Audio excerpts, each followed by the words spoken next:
तो hello everyone, मेरा नाम है मधुर एंड मैं लेके आ रहा हूँ आपके लिए पॉडकास्ट की नई सीरीज। एंड इस पॉडकास्ट की सीरीज का एपिसोड नंबर 1 होने वाला है।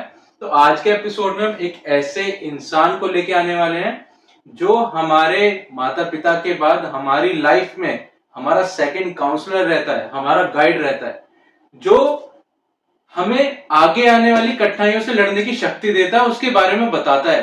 तो वो कौन होने वाला है? फॉर श्योर एक टीचर होने वाला है जो हमारी नर्सरी क्लास से लेके 12th क्लास तक हमारे लिए गाइड बन के रहता है, हमारे काउंसलर बन के रहता है।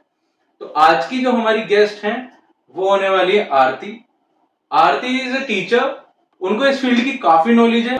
वो हमें एक स्टूडेंट की जर्नी, एक टीचर की जर्नी, एक स्टूडेंट और टीचर के रिलेशन के बारे में, और एक स्टूडेंट की लाइफ में क्या क्या प्रॉब्लम्स आती है और कैसे उसको ओवरकम करना चाहिए, इन सब चीजों के बारे में बताएंगे।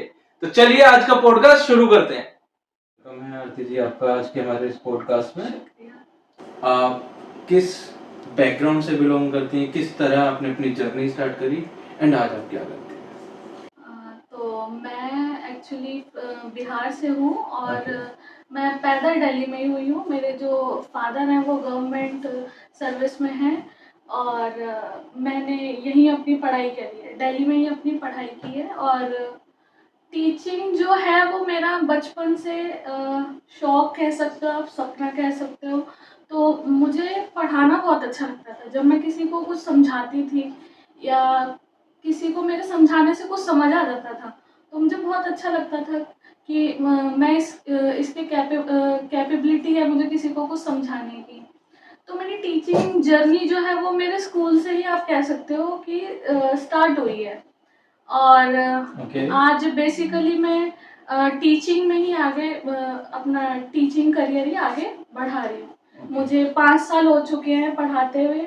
मैंने स्कूल में भी पढ़ाया है, मैंने ट्यूशन टीचिंग भी की है, मैंने होम ट्यूशन भी पढ़ाया है। तो इस फील्ड में मुझे काफ़ी एक्सपीरियंस तो है। बिल्कुल आरती, जैसे आपने बताया कि आपने काफी साल हो गए, आपने होम ट्यूशन भी पढ़ाए हैं, स्कूल टीचिंग भी किया आपने। तो क्या मतलब एक होम ट्यूशंस को मैं किस तरह से मानूं? मतलब आपने एक होम ट्यूशन हम डेफिनेशन क्या होती है कि आपने किसी को पढ़ाया उसके घर पे जाके, या आपने अपने ही एक कोचिंग सेंटर बनाया वहां पर आपने पढ़ाया? एक्चुअली क्या होता है कि जब आप एक स्कूल एनवायरनमेंट में होते हैं तो आप वहाँ पे एज एन टीचर होता तो यही है कि आपको सारे बच्चों पे पूरी तरीके से फोकस करना चाहिए। लेकिन टाइम इशू होने की वजह से हम सारे बच्चों पे फोकस नहीं कर पाते। जो हमारी ट्यूशन होता है और ये जो ट्यूशन टीचिंग होता है ये हमारे इसी चीज़ में हेल्प करती है कि जो बच्चे स्कूल से पढ़कर आते हैं उस चीज़ को हम और अच्छे तरीके से बच्चों को बता सके, बच्चों को और अच्छे तरीके से सिखा सके। तो इसलिए ट्यूशन टीचिंग होती है, चाहे होम ट्यूशन हो या ट्यूशन टीचिंग हो। अच्छा, मेरा एक सवाल है आपसे कि अगर कोई एक टीचर है, वो स्कूल में भी पढ़ा रहा है एंड वही टीचर अगर घर में भी होम ट्यूशन दे रहा है, तो वहां पर उसकी अप्रोचेस में क्या फर्क है? वो ऐसी क्या नई चीज लेके आ पा रहा है जो स्टूडेंट सेम टीचर से स्कूल में भी पढ़ रहा है, सेम ही टीचर से घर पे भी पढ़ रहा है? क्योंकि देखिए आजकल का ये एनवायरमेंट हो गया कि जो हमारे स्कूल के टीचर्स होते हैं वही घर पर भी पढ़ा रहे होते हैं। तो मेन फर्क क्या होता है? एक्चुअली क्या होता है कि जब आप स्कूल के एनवायरनमेंट में होते हो तो आपके पास एक पर्टिकुलर टाइम होता है, क्योंकि अब आप एक रूल के अकॉर्डिंग स्कूल में पढ़ाते हो। ये तो है नहीं कि आप अगर आपका सिलेबस नहीं हुआ है या कुछ भी है तो आप 2 घंटे 3 घंटे पढ़ा दोगे, ऐसा नहीं होता। अब आपके पास एक पर्टिकुलर टाइम होता है कि आपको 40 मिनट ये क्लास में आपको देना है। तो आप 40 मिनट में समटाइम्स होता है कि आप सारी चीज़ें कवर नहीं कर पाते, और कवर करते भी तो हो सकता है जल्दी जल्दी कवर कर देते हैं। तो उसके लिए ऐसा होता है कि बच्चों को दोबारा उस चीज़ को पढ़ना ज़रूरी है। आप छोटे बच्चे से एक्सपेक्ट नहीं कर सकते कि वो सेल्फ स्टडी करे। सेल्फ स्टडी करना बहुत मुश्किल होता है छोटे बच्चों के लिए।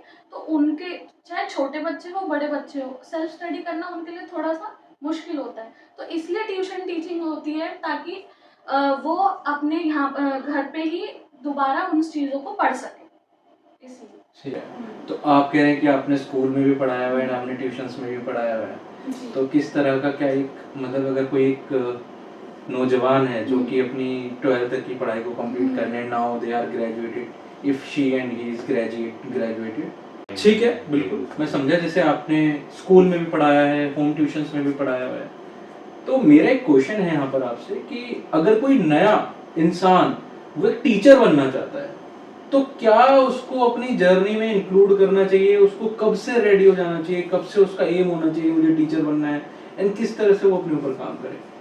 एक्चुअली ये जो टीचिंग है या कोई भी फील्ड है, ये नेसेसरी नहीं है कि आपको ये तैयार हो जाना चाहिए। एक्चुअली ये क्या है, ये आपके अंदर से इंटरेस्ट होता है। हमें उसी फील्ड में जाना ज़्यादा बेटर रहता है कि जिस फील्ड में हमें इंटरेस्ट होता है, क्योंकि आप उसी फील्ड में ज़्यादा अच्छे से कर सकते हो, है ना? तो टीचिंग के लिए बेसिकली क्या है कि आप आफ्टर 12th अपनी टीचर ट्रेनिंग कर सकते हैं। आजकल काफ़ी कोर्सेज है, डाइट है, एनपीटीटी है, ये सारे कोर्सेज हैं। ये 2 इयर्स की ट्रेनिंग होती है, आप ये कर सकते हैं। आप उसके बाद आप जो हमारा एग्ज़ाम होता है CTET, central teacher eligibility test, आप वो दे सकते हैं। और वो सिर्फ आप तब दे सकते हैं, सीटेट जो आप देंगे एनपीटीटी के बाद, वो जो होता है वो प्राइमरी लेवल के लिए होगा। ये दीजिए, आपने एक थोड़ा प्रोसेस जो बताया है, सॉरी फॉर द इंटरप्शन, आपने एक ट्रेनिंग बताई, थोड़ा उस ट्रेनिंग के बारे में थोड़ा बताएंगे खुल की? ट्रेनिंग क्या होती है, किस तरह से उस ट्रेनिंग का कोई कर सकता है उस ट्रेनिंग को? थोड़ा खुल के इसके बारे में बताएंगे? जैसे कि आपने आपकी 12th क्लियर हुई है, हाँ, आप उसके बाद it can be with any subject, हाँ, चाहे किसी ने आर्ट एग्जैक्टली से किया है, साइंस से किया है या मैथ से हाँ, किया है। एग्जैक्टली हाँ। आप किसी भी उससे स्ट्रीम से इसे कर सकते हैं। और उसके बाद एक्चुअली हमें जो ये हम पढ़ते हैं, ट्रेनिंग में पढ़ते हैं और हमारे आगे बीएड में पढ़ते हैं, इनमें हम क्या पढ़ते हैं, हम स्टूडेंट साइकोलॉजी पढ़ते हैं, इसको पेडागोजी बोलते हैं। तो क्या एक टीचर बनने के लिए बीएड करना जरूरी होता है? एग्जैक्टली हमें अगर आपको आगे 8th 6th ऑनवर्ड पढ़ाना है, हाँ। तो आपको उसके लिए जो है बीएड करना ज़रूरी है। ओके। जी। तो कुछ क्या, अगर किसी ने बीए कर लिया है या अगर किसी ने बीएससी कर लिया है या फिर किसी अदर स्ट्रीम में ग्रेजुएशन कर लिया है, क्या उसके लिए बिल्कुल भी स्कोप नहीं होता कि वो टीचर बन उनको सकते उनको बीएड करना पड़ेगा। बीएड करना ही जी, पड़ेगा? उनको बीएड करना पड़ेगा। एक्चुअली आप ये जो बीए है, बीएससी है, ये सब पर्टिकुलर बैचलर्स की डिग्री है। तो जो अगर आप एजुकेशन की बैचलर डिग्री लेंगे, तो ही तो आपको नॉलेज होगी कि आपको स्टूडेंट को कैसे पढ़ाना है, स्टूडेंट के बारे में आपको पता होगा, तभी तो आप आगे जाके टीचर बनेंगे और उन्हें पढ़ाएंगे। गॉट इट, समझ गया आप क्या कहना चाह रहे हैं। तो अब इसके बाद, जैसे अगर किसी ने अपनी 12th की है, उसके बाद आपने अपनी ग्रेजुएशन कर लिया, जैसे बीएड कर लिया है, उसके बाद आपकी जर्नी कैसे रहती है? उसके बाद आपको क्या क्या करना पड़ता है, क्या स्टेप्स होते हैं? अगर हम बात करें किसी होम ट्यूशन टीचर के लिए, कि अगर आप किसी के घर में जाके पढ़ाना चाहते हैं या फिर आप अपने कोचिंग सेंटर खोलना चाहते हैं, तो बीएड के बाद हम वो चीज़ कैसे कर सकते हैं? पहले तो प्लीज एक होम ट्यूशन टीचर के रिगार्डिंग बताइए। एक्चुअली अगर आप ये चाहते हैं कि आपका इंस्टीट्यूट हो या आपका कोचिंग सेंटर हो या आप होम ट्यूशन पढ़ाना चाहते हैं, तो आपको सबसे पहले एडवर्टाइज करना पड़ेगा अपने आप को। आपकी जितनी एलिजिबिलिटी है, आपने जो जो पढ़ाई करी है, इन सब के बारे में और अपने बारे में आपको एडवर्टाइज करना पड़ेगा। और इसके लिए आप पैम्पलेट यूज़ कर सकते हैं, लोगों तक ये बात पहुंचा सकते हैं, उनको बता सकते हैं कि मतलब मैंने ट्यूशन टीचिंग स्टार्ट करी है, होम ट्यूशन स्टार्ट किया है। और पैम्पलेट वगैरह बनाना एक अच्छा ऑप्शन है। आप इनका यूज़ करके इसको जगह जगह पे चिपका सकते हैं, लोगों को दे सकते हैं, डिस्ट्रीब्यूट कर सकते हैं। तो इससे आपका जो है आपके ट्यूशन के बारे में एडवर्टाइजमेंट होगी, तो लोग जानेंगे तो आएंगे। ये तो मैम हमने मार्केटिंग के बारे में जान लिया कि हम मार्केटिंग कैसे करेंगे। मेरा क्वेश्चन ये है आपसे कि अगर किसी ने बीएड कर लिया है, तो क्या वो होम ट्यूशंस के लिए रेडी है या फिर उसको अभी बीच में कुछ और करना भी बाकी है? नहीं, वो एग्जैक्टली बहुत अच्छे से प्रिपेयर है, वो पढ़ा सकते हैं आगे, कोई दिक्कत नहीं है। ठीक है। एंड अगर यही हम एक सिनेरियो लेके आते हैं कि अगर कोई एक स्टूडेंट है और उसने 12th के बाद बीएड कर लिया है एंड नाउ ही और शी एक टीचर बनना चाहते हैं, तो स्कूल में, it can be private school, तो वहां पर उनको क्या स्टेप्स लेने पड़ेंगे आगे? एक्चुअली अब प्राइवेट स्कूलों का सभी स्कूल का अलग अलग क्राइटेरिया होता है। कुछ स्कूल में सीटेट मांगते हैं, कुछ स्कूल्स में सीटेट नहीं मांगते। तो ये सारे स्कूल का अलग अलग क्राइटेरिया, आप जिस स्कूल में जाएंगे तो आपको उसी स्कूल में जाके पता चलेगा कि वहाँ का क्राइटेरिया क्या है। लेकिन गवर्नमेंट टीचिंग में बेसिकली अगर आप टीचर बनना चाह रहे हैं तो आपको बिल्कुल। जो है सीटेट का एग्जाम देना पड़ेगा, क्योंकि ये एलिजिबिलिटी टेस्ट होता है। तो जैसे अभी आपने हमें होम ट्यूशन टीचर के बारे में बताया, एंड उसके बाद प्राइवेट स्कूल में कैसे पढ़ाना चाहिए या फिर कौन पढ़ा सकता है, क्या एलिजिबिलिटी है, उसके बारे में बताया। एक गवर्नमेंट टीचर की क्या एलिजिबिलिटी होती है और क्या स्टेप्स होते हैं उसको जो फॉलो करने चाहिए to be a government teacher? ये डिपेंड करता है कि आप एग्ज़ाम कौन सा दे रहे हैं, ठीक है। इसके काफ़ी एग्ज़ाम्स होते हैं, केवीएस के एग्ज़ाम होते हैं, सीटेट के एग्ज़ाम होते हैं। तो अगर आप गवर्नमेंट का एग्ज़ाम दे रहे हैं तो आपको बीएड करने के बाद सीटेट का एग्ज़ाम देना ज़रूरी है गवर्नमेंट Okay. टीचिंग में। सीटेट हो गया, यूपी टेट हो गया, बीटेट हो गया, ये हर स्टेट के होते हैं, और एक ये सीटेट जो होता है वो सेंट्रल होता है। मतलब बाकी जो टेस्ट हैं वो हमारे स्टेट वाइज हो गए हैं, अगर आप किसी एक पर्टिकुलर स्टेट में जाना चाहते हैं, हाँ, एंड यूपी अगर टेट आप जैसे, पूरे इंडिया हाँ, के बारे में देख रहे हैं तो एक सीटेट एग्जाम होता है। हाँ, ठीक तो इसी तरीके से जो और एग्जाम्स होते हैं, ये एलिजिबिलिटी एग्जाम्स होते हैं, ये आपको क्लियर करने पड़ते हैं, जिसके जिसके थ्रू आप एलिजिबल हो जाते हैं। और ठीक है। उसके बाद आपके अलग अलग जगह पे जॉब निकलती हैं टीचिंग की, डीएसएसबी में या कहीं पर भी। तो आप उन जॉब्स के लिए एलिजिबल होते हैं एग्जाम देने के लिए। मैं आप फॉर एन इंस्टेंस कि अगर कोई कैंडिडेट है उसको अपनी एलिजिबिलिटी दिखानी है सीटेट के थ्रू, यानी जो हमारा सेंट्रल का टेस्ट हो रहा है, तो उसको कम से कम कितने में से कितने मार्क्स चाहिए होते हैं? 50% मिनिमम मार्क्स होने चाहिए आपके बीएड में भी। हाँ। ओके, बीएड में हमारा 50% हो गया, ये मिनिमम क्राइटेरिया है। हम्म। एंड सीटेट में मैम? सीटेट में आपके, अगर आप जनरल कैटेगरी से हैं तो आपके 150 में से 90 मार्क्स होने चाहिए, और अगर आप ओबीसी एससी है तो 82 मार्क्स होने चाहिए आपके। जी, ये हमारा मिनिमम एलिजिबिलिटी जी, क्राइटेरिया है। क्या सिलेबस होता है मैम सीटेट का, एंड कब अ, से प्रिपरेशन कर सकता है स्टूडेंट स्टार्ट? आप बीएड का फर्स्ट ईयर क्लियर होते ही आप ये कर सकते हैं। एक्चुअली अब तो आप बीएड के साथ ही सीटेट दे सकते हैं। हाँ, सीटेट की प्रिपरेशन भी हम कर सकते प्रिपरेशन कर हैं। सकते क्या हैं। मैम इसका सिलेबस होता है? सिलेबस एक्चुअली इसमें मेन होता है कि आपका पेडागोजी आता है। ये पेडागोजी क्या होता है? Pedagogy like student psychology. इसमें आप स्टूडेंट के बारे में जानते हैं, जो स्टूडेंट की मेंटेलिटी, आपको स्टूडेंट को कैसे पढ़ाना चाहिए, स्टूडेंट क्या सोचता है, एक टीचर की क्या ड्यूटीज होती हैं, उनको बच्चों के साथ कैसे रिलेशन में रहना चाहिए और पढ़ाना चाहिए, इन सब के बारे में आप पेडागोजी में पढ़ते हैं। बेसिकली स्टूडेंट सेंटर होता है पेडागोजी। पेडागोजी में आप स्टूडेंट के बारे में पढ़ते हैं। Then CDP, child development education. आप जब सीटेट का एग्जाम देते हैं तो इसमें आप सीडीपी का एग्जाम भी देते हैं। मैथ्स होती है, हिंदी होती है, इंग्लिश होती है। प्राइमरी दे रहे हैं तो ईवीएस, और अगर आप अपर लेवल का दे रहे हैं तो मैथ्स, साइंस, सोशल साइंस, ये सारे सब्जेक्ट्स ही इसमें होते हैं। और ट्रूली बेस्ड ऑन एनसीईआरटी, ये सारा ही सिलेबस एनसीईआरटी बेस्ड होता है, इसमें कुछ भी अलग से नहीं आता। ओके, तो ये सीटेट का एग्जाम देने के बाद आपकी एलिजिबिलिटी आ जाती है, जो आप लाइक अपकमिंग गवर्नमेंट टीचर के एग्जाम्स के लिए एलिजिबल हैं, एंड आप उन एग्जाम्स में अपीयर हो सकते हैं। जी, ठीक है, ग्रेट। तो अभी हमने सीटेट क्लियर कर लिया है, एंड अभी हमारे पास कोई एक गवर्नमेंट एग्जाम आया है, हमने उसमें भी अपीयर हुए, एंड किसी कैंडिडेट ने उसको भी क्लियर कर लिया है। अब उसकी आगे की क्या जर्नी होने वाली है? ठीक है, उसने एग्जाम्स क्लियर कर लिए हैं, सारी चीजें आ गई, अब उसको टीचर को अपने डेवलपमेंट के लिए क्या करना पड़ेगा कि वो एक किसी स्टूडेंट से इंटरेक्ट करने वाला है, तो किस तरह से वो अपने आप को वेल इक्विप्ड करेगा, अपने आप को तैयार करेगा?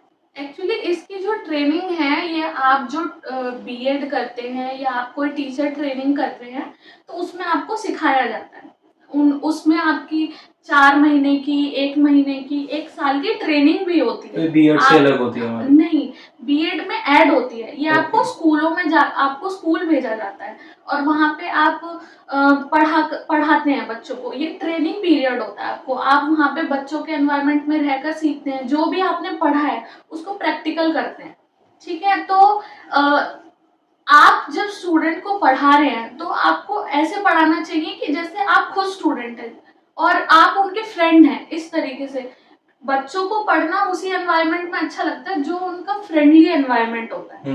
बच्चे ऐसे एनवायरनमेंट में नहीं पढ़ना चाहता जहाँ पे टीचर बॉसी नेचर का हो या स्टूडेंट को ऐसा लगे कि क्या पढ़ा रहे हैं। आप हमेशा से ब्लैक बोर्ड पे लिखते रहेंगे और स्टूडेंट को बोलेंगे आप देखिए, लिखिए, और याद कर लीजिए। तो रट्टाफिकेशन तो बच्चों के साथ बिल्कुल भी नहीं करना। आजकल जो हमारा एजुकेशन सिस्टम है वो इंक्लूसिव एजुकेशन पे है, मतलब हम हर तरीके के चाइल्ड को, चाहे वो ब्लाइंड हो, हैंडीकैप्ड हो, किसी भी तरीके की उसको दिक्कत हो, हम उन बच्चों को एक साथ करके पढ़ाने की कोशिश करते हैं। तो टीचर्स की रिस्पॉन्सिबिलिटी होती है और रिस्पॉन्सिबिलिटी है कि वो सारे स्टूडेंट को एक साथ लेके चलें। अभी तो काफी लाइक अलग अलग टेक्नोलॉजीज भी आ गए हैं, हमारे स्मार्ट बोर्ड्स आ गए हैं, जी लाइक पता नहीं अब कई स्कूल्स में टैबलेट्स का भी यूज होना जी स्टार्ट हो गया है।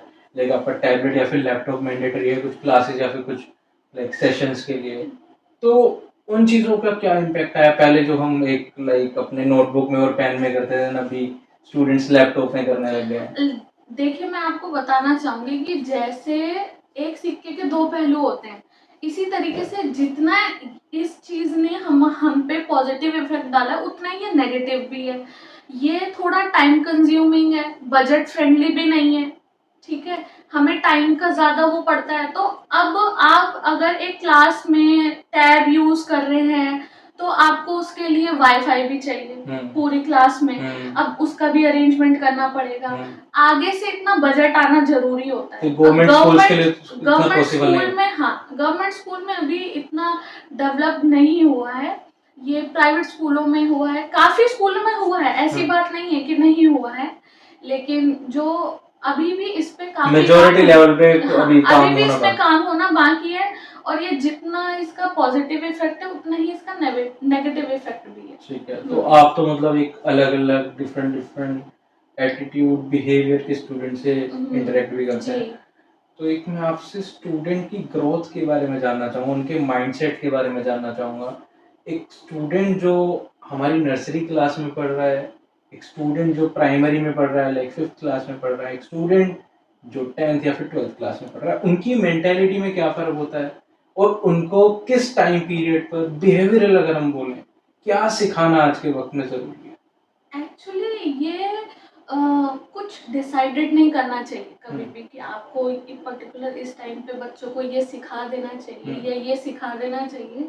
सबकी ग्रोथ डेवलपमेंट अलग होती है, आपको उनकी ग्रोथ और डेवलपमेंट के हिसाब से उनको सिखाना चाहिए। एक माइंडसेट मैं पूछना चाह रहा हूँ, मतलब एक नर्सरी क्लास का माइंडसेट, एक 12th स्टैंडर्ड का माइंडसेट क्या होता है? अब अगर हम यही पेडागोजी में, चाइल्ड डेवलपमेंट में बात करें तो हमारे पियाजे कहते हैं, हमारे एक साइंटिस्ट वो हैं, तो वो बोलते हैं कि जो ये बच्चे होते हैं वो लिटिल साइंटिस्ट होते हैं। क्योंकि उनको जो है वो हमारी तरीके से सोचते हैं, उनकी थिंकिंग और हमारी थिंकिंग में सिर्फ इतना ही फर्क है कि हम अपने एक्सपीरियंस के हिसाब से सोचते हैं और वो अपने एक्सपीरियंस के हिसाब से सोचते हैं, सिर्फ इतना ही। लेकिन वो हमसे ज्यादा चीजों को जानने में, कि उस क्यूरियोसिटी उनमें बहुत होती है कि ये क्या है, क्यों हुआ, ये है वो, तो उनकी क्यूरियोसिटी को मारना नहीं चाहिए। स्टूडेंट एक्टिव एनवायरनमेंट बनाना चाहिए हमें। मीन से स्टार्टिंग स्टैंडर्ड्स जो हमारे होते हैं नर्सरी से लेके जो स्टार्ट होते हैं वहां पर स्टूडेंट्स क्यूरियस ज्यादा होते हैं। एंड जो हमारा हम बात करें 10th 11th 12th स्टैंडर्ड्स की, तो वहां पे स्टूडेंट्स की क्या मेंटालिटी, क्या उनका माइंडसेट रहता है? एक्चुअली उस टाइम पे जो बच्चे होते हैं, अपने जो एनवायरनमेंट होते हैं, अपने पेरेंट्स से, अपने जो आसपास का एनवायरनमेंट होता है, उन सब से जो बहुत ज़्यादा डिस्करेज होते हैं। डिस्करेज कैसे होते हैं कि उनके बॉडी में भी तरह तरीके की चेंजेस आते हैं, और उनके आसपास का एनवायरनमेंट अगर उनको सपोर्ट नहीं करता तो उनके मन में नकारात्मक भावना आती है, नेगेटिव फीलिंग्स आती है कि मैं ये नहीं कर सकता, मैं वो नहीं कर सकता। तो उस टाइम पे जो टीचर है उनका बहुत मेन रोल है, उनको बच्चों को एनकरेज करना चाहिए कि कोई ऐसी चीज नहीं है कि वो नहीं कर सकते। अगर स्टूडेंट उनसे पूछे कि मैम मैं टीचर बनना चाहता हूँ तो मैं क्या ये कर सकता हूँ, तो टीचर को कभी भी बच्चों को डिमोटिवेट नहीं करना चाहिए। ये नहीं बोलना चाहिए तेरे बस की तो है नहीं, तू टीचर कैसे बन जाएगा, ऐसे नहीं बोलना चाहिए। किसी भी तरीके का स्टूडेंट, अगर उसका कोई एम है या कुछ भी, अगर कोई स्टूडेंट आपसे पूछने आता है तो एक टीचर को पॉजिटिव नेचर के साथ, पॉजिटिव वे में ही उसका जवाब देना चाहिए, बस। क्योंकि उनका माइंडसेट फिर वो बिल्कुल चेंज हो जाता है। वो एक एडोलेसेंट एज में बच्चा मतलब बहुत नाजुक होता है, बहुत नाजुक उनकी ये एज होती है, एडोलेसेंट एज। हम लोग भी इससे गुजरे हुए हैं। तो इस एज में बच्चों को समझाना, सही से गाइड करना पेरेंट्स की भी जिम्मेदारी है ऑब्वियसली, और उसके बाद टीचर की जिम्मेदारी है। तो इनको बहुत अच्छे से समझाना चाहिए। Great great. तो ये सारी चीजें समझ में आ रही है कि हर एज का, हर स्टैंडर्ड का माइंडसेट थोड़ा अलग होता है, उनको संभालने की टेक्निक्स अलग होती हैं। जी। तो कोई एक ऐसा किस्सा जो आप हमें बताना चाहते हैं अपने स्टूडेंट एंड टीचर के इंटरेक्शन के एक्सपीरियंस का, जब वो लाइक कोई भी किस्सा ऐसा जो आप हमारे साथ शेयर करना चाहें, स्पेशल वन और कैन बी लाइक जिसमें बहुत ज़्यादा आपको मेरे होम ट्यूशन के एक एक्सपीरियंस में मैंने एक बच्चे को पढ़ाया था, और लोगों के मुकाबले ऐसा मतलब लोग ऐसा मानते थे कि मतलब ये तो ऐसा है वैसा, इसको तो कुछ समझ में नहीं आता, ये पढ़ नहीं सकता, इसको तो क्या ही पढ़ाएंगे। वो 8-9 साल का बच्चा था और सेकंड क्लास में था वो, और उसको मैंने होम ट्यूशन पढ़ाना स्टार्ट किया था। वो मेरे लिए काफ़ी चैलेंजिंग था, क्योंकि उसको पढ़ाने में कई बार ऐसा होता था कि उस बच्चे को समझ नहीं आता था। तो एज अ टीचर ये है कि मुझे ये नहीं करना कि मैं बच्चे को बदलने की कोशिश मतलब वो डिमोटिवेशन वहां पर नहीं लेके आना। नहीं, मेरा डिमोटिवेशन तो मुझे लाना ही नहीं है बिल्कुल भी। मुझे बच्चे को एनकरेज ही करते रहना है। और दूसरी बात ये कि मुझे बच्चे को बदलने की कोशिश नहीं करना कि अगर आपको मैं उसे प्लस माइनस समझा रही हूँ, तो अगर उसे एक मेथड से समझ नहीं आ रहा तो मैं उसी मेथड से उसे समझाती जाऊँ। नहीं, सीखो तो ऐसे ही सीखो, सीखो सीखो। आप कुछ दिन ट्राई करो, बच्चों को उस मेथड से समझ में नहीं आ रहा तो आपको अपना तरीका चेंज करना चाहिए, अपना मेथड चेंज करो। आप प्लेवे मेथड से समझाओ, आप बाला का यूज करो, बिल्डिंग एज लर्निंग एड बोलते हैं अपने। ये सभी टीचिंग टेक्निक्स हैं। ये सारे टीचिंग टेक्निक्स हैं। आपको क्या करना है, अपने आसपास के एनवायरनमेंट को यूज करना है। हमें बच्चा सबसे अच्छा तभी सीखता है जब हम उसको अपने आसपास के एनवायरनमेंट से चीजें सिखाते हैं। तो मैंने इसी तरीके से उसको सिखाया, अपने एनवायरनमेंट को यूज करके, आसपास की चीजों से सिखाया। मैंने कुछ अलग से चीजें नहीं यूज करी, नॉर्मल चीजों को यूज करके उसको सिखाया। और आज उसको काफी कुछ चीजें आ गई जो उसको प्लस माइनस भी नहीं आ पाते थे। उसे 20 तक टेबल्स लर्न हो गए और आगे भी उसने काफी चीजें सीख ली। मतलब एक तरह से हम किसी भी स्टूडेंट को ऐसे नहीं मान सकते हैं कि वो कुछ कर नहीं सकता। नहीं कर सकता। ऐसा भी हो सकता है शायद उसको पहले वो अपॉर्चुनिटी ना मिली जी, शायद उसको उस तरह से सिखाया ना जी, गया। जी। तो आपको सिर्फ अपने टीचिंग स्टाइल चेंज करने की आई थिंक जरूरत होती है। बाकी हर किसी को पढ़ाया सिखाया जा सकता है। ठीक है, ग्रेट ग्रेट। तो मैम अभी कुछ चीजें ऐसी मुझे आपसे पूछनी कि आप अगर प्राइवेट स्कूल्स में जाते हैं तो वहाँ पे फॉर श्योर फंडिंग की कोई कमी नहीं है, आपकी फीस भी वहाँ पर ठीक ठाक होती है।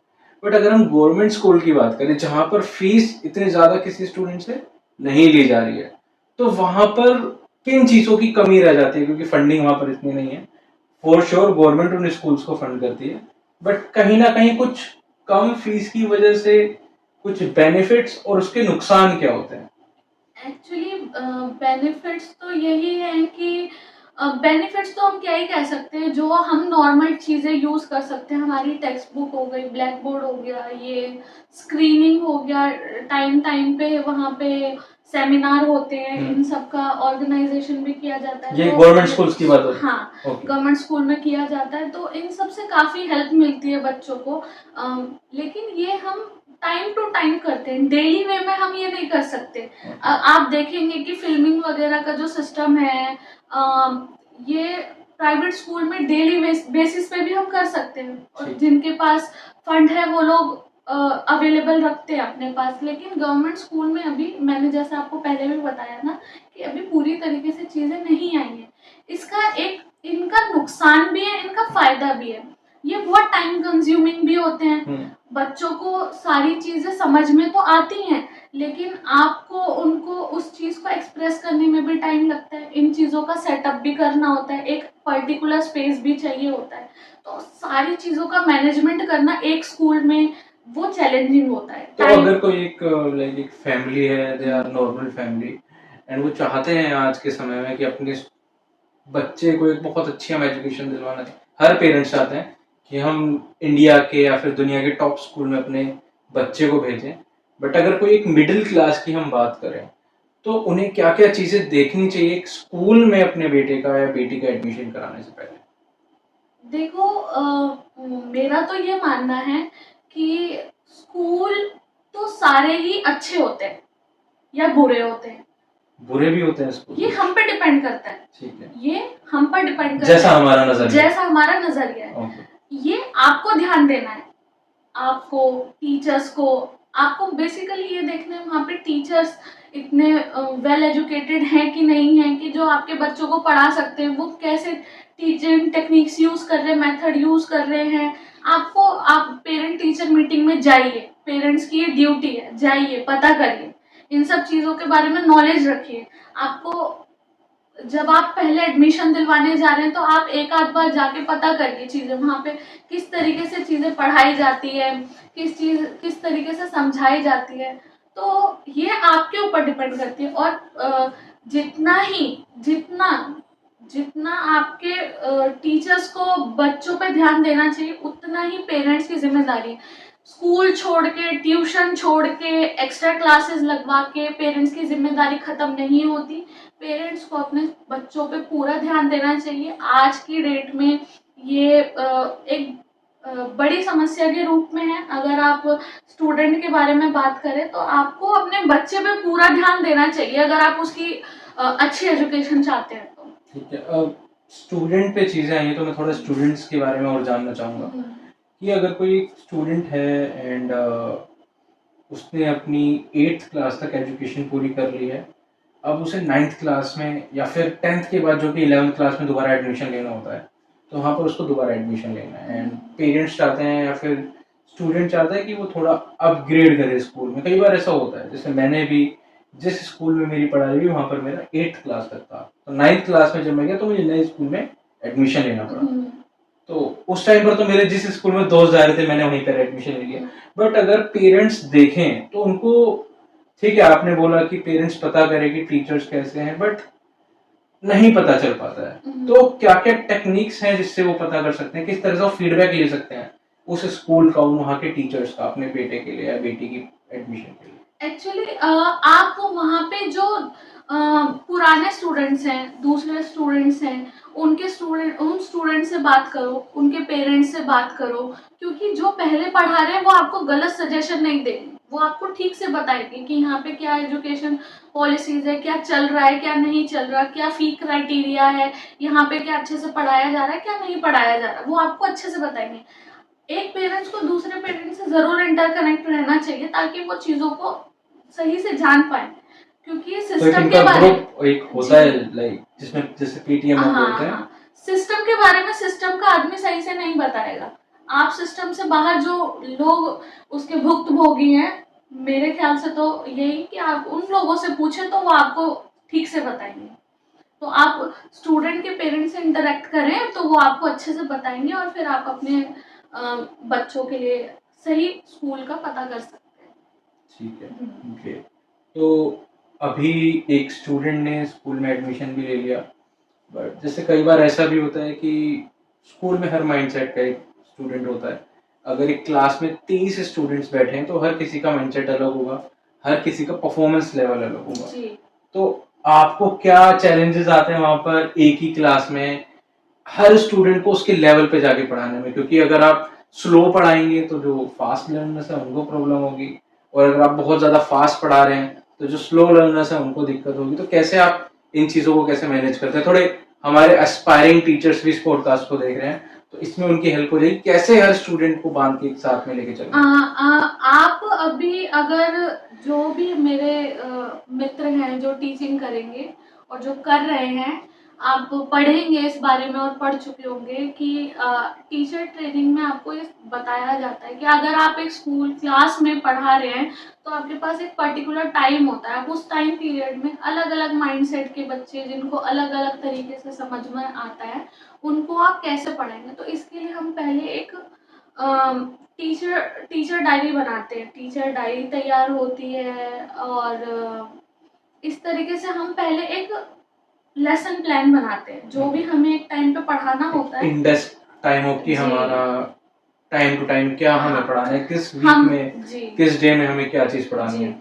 हम 1 दिन का, 2 दिन का ऐसे बना के रखते हैं कि लेसन के बारे में हम इसको ऐसे पढ़ाएँगे, ये पूछ सकते हैं, ये नहीं पूछ सकते, ठीक है? और मतलब क्लास में हमें बेसिकली मैंने जैसे आपको पहले भी बताया कि आपको स्टूडेंट के लिए ऐसे ही मेथड यूज़ करने हैं जिसमें स्टूडेंट्स ज़्यादा से ज़्यादा एक्टिव हो। आप पीयर ग्रुप के जो स्टूडेंट होते हैं उनका एक ग्रुप का जो मेथड होता है वो यूज कर सकते हैं। हेटेरोजेनियस मेथड होता है। आपके जो ग्रुप में एक जैसे बच्चे नहीं होने चाहिए। हर लेवल के जैसे आपने कहा कि आप अलग अलग तरीके के बच्चों को अलग अलग तरीके से कैसे समझा पाएंगे, टाइम तो कंजस्टेड होता है, थोड़ा ही टाइम होता है हमारे पास। तो आप अलग अलग ग्रुप के बच्चे, अलग अलग मेंटेलिटी के बच्चे, अलग अलग तरीके के बच्चे जो जिनका समझने का लेवल अलग अलग है, उनको आप एक साथ एक ग्रुप बना सकते हैं, ताकि एक बच्चा दूसरे बच्चे से जब कोई डिस्कशन करेगा तो उसको उससे भी कुछ समझ आएगा उसको। और टीचर को ये नहीं होना चाहिए हाथ खड़े करके एक तरफ हो जाए, नहीं, टीचर को उनको एक हेल्पिंग हैंड की तरह उनका सपोर्ट करते उस रहना एक्टिविटी में चाहिए। पार्टिसिपेट करना चाहिए। और बेसिकली इसमें स्टूडेंट सेंटर ही होना चाहिए और टीचर इसमें सिर्फ एक हेल्पर के रूप में ही काम तो करे। ये हमारी टेक्निक होती है जिससे हम जी। अलग अलग स्टूडेंट को जी। उसके लेवल पे जाके जी। चीजें सिखा सकते जी। हैं।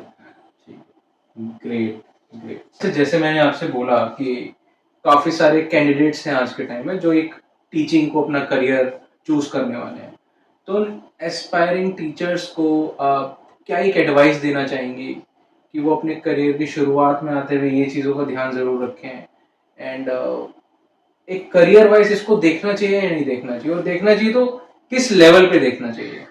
करियर वाइज नहीं देखना चाहिए, ऐसा तो नहीं होना चाहिए, क्योंकि जैसे आप जानते हैं कि टीचर का बहुत इम्पोर्टेंट रोल होता है एक स्टूडेंट की लाइफ में, एक बच्चे की लाइफ में। जो टीचर होता है लाइफ टाइम आपके लाइफ में कुछ ना कुछ इम्पैक्ट छोड़ता है। तो ऐसा तो नहीं है कि मतलब टीचर इम्पोर्टेंट नहीं है, या बस ये है कि आपका इंटरेस्ट होना चाहिए टीचिंग में। सबसे बड़ी बात कि आप एक्सट्रोवर्ट होने चाहिए, to be honest. Introvert teacher नहीं होने चाहिए, आप एक्सट्रोवर्ट टीचर होने चाहिए, खुश मिजाज होने चाहिए, बच्चों के साथ घुलने मिलने वाले होने चाहिए। आपको एक बच्चे को पढ़ाने के लिए एक बच्चा बनना पड़ेगा, तभी आप उनको पढ़ा पाएंगे। जिस एज के, जिस लेवल के बच्चे को आप पढ़ा रहे हैं, आपको उस लेवल की मेंटालिटी बनानी पड़ेगी, तब जाके आप एक स्टूडेंट को ठीक से पढ़ा पाएंगे और वो स्टूडेंट आपसे 100% अच्छे तरीके से पढ़ेगा, ये गारंटी है। ठीक है, मतलब आप अगर एक करियर को चूज करना चाहते हैं जिसमें आप चाहें कि आप बहुत सारा पैसा अर्न करें, तो उस मेंटेलिटी से आपको यहाँ पर नहीं आना चाहिए। जी। पैसा तो बाय प्रोडक्ट है, जैसे आपने जी, बताया जी। कि पैसा तो आएगा ही, अगर आप जितने अच्छे टीचर हैं तो आपको अपॉर्चुनिटीज वहां पर मिलने वाली हैं, बट मेन आपका पैशन होना चाहिए टीचिंग की। एग्जैक्टली, क्योंकि बच्चा एक प्रोडक्ट नहीं है। आप उसको आगे भविष्य में कुछ सक्सेसफुल करने के लिए, कि वो अपनी लाइफ में कुछ कर ले, इसके लिए आप उसे पढ़ाने जा रहे हैं। तो आपको ये सोच के नहीं पढ़ाना चाहिए कि आपको कुछ इससे अर्न करना है, या आप इससे कुछ हासिल कर लेंगे, या पैसे पैसे में खेलेंगे। तो आपको ये नहीं सोचना चाहिए। इनकम तो है, एग्जैक्टली, अपने रोजी रोटी के लिए कमाना तो है, लेकिन एक स्टूडेंट की लाइफ के बारे में सोच के, क्योंकि एक टीचर पे एक स्टूडेंट की पूरी लाइफ निर्भर करती है। हम एक बच्चे की लाइफ के साथ खिलवाड़ नहीं कर सकते, और हमें तो एक क्लास में काफी बच्चों को पढ़ाना पड़ता है। तो सोच समझ के इस फील्ड में आना भी चाहिए, ये भी इम्पोर्टेंट है। Thank you very much Aarti ji, ma'am, आपका इस पॉडकास्ट में आने के लिए। एंड आपने इतने महत्वपूर्ण टॉपिक पर बात करी, स्टूडेंट लाइफ जर्नी के बारे में बताया, एक टीचर की जर्नी के बारे में बताया। लेकिन बहुत मन है आपसे और कुछ चीजें पूछने का, लेकिन हम इसके ऊपर एक और पॉडकास्ट बनाएंगे, एक नया एपिसोड बनाएंगे, उस पर हम इन चीजों पर और बात करेंगे। Thank you very much ma'am for coming.